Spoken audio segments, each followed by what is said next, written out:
دغه د موږ عزتمن پیغمبر علیه الصلاۃ والسلام ایو تاجر خبره پیغمبر سلام بیان کړی دو ته یو تجارت کوین کا یو په دنیا سے تجارت کړو بیا خپل قصونه تداویلی وی چې په دکاندورا سے داس کای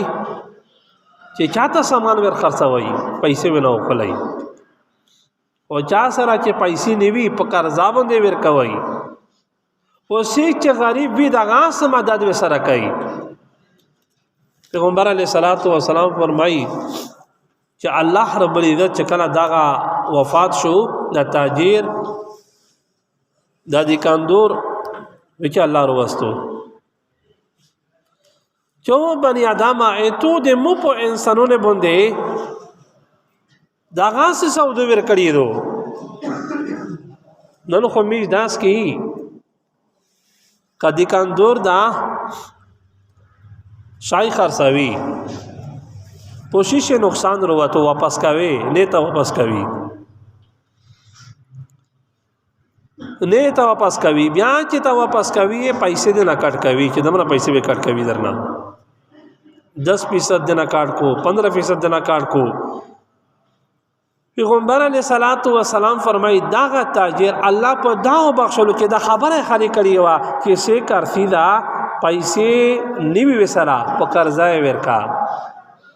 کامی وی موقع ورکا اینا بادا زیوتا امام سره کا شای واپس کوي ریپی ورکوا وی چې الله پاک ته وی چې ته د مو بندګون پرېږ دی ته د مو بندګون دغه سه پرېږ دی او تا هغه دغه سه نه لږه ورسا ذات تو دغه سه نه لږه ورسا ته مو بخښل ورسا جنت ته پیغمبر علیه الصلوۃ والسلام فرمایلی دي دا وینه الله کړی دي دا وینه الله بخښل دا په دا باندې چې خالد انسان سره خدمت خلق ما داوا پشي امیج امام ابو حنیفه رحمت الله علیه سمرا لوی امام تر شویدا ایغه چې دا صفات او دا عادت یو چې هر ورځ به نوی جوړه غوندلا بیا چې یو ورته جوړه به غوندلا ابي بیان غوندلا ابي بلته ورکړه چې نه چې د بل مسلمان چار په چلی شي نن دې میشتو شزینا قیمتي جوړې کو چیرته بلکې تدریمی شابادوی بیا جوړا وکو بیا جوړا چې یو ورته وګوندي بیا نه غوندي کېرتا بیا بل جوړ تنظیم کو داسې جوړې کو الماری ډاکا شي وینا دینا بد سندکینا ډاک شي او بلته نه ور کوي دامره پیره همره دلی می دي چې داسې شزینا مالداری وی چې دامره جوړې جامع کو چې دوانیم باندې 50 تولې کې ماته رسیږي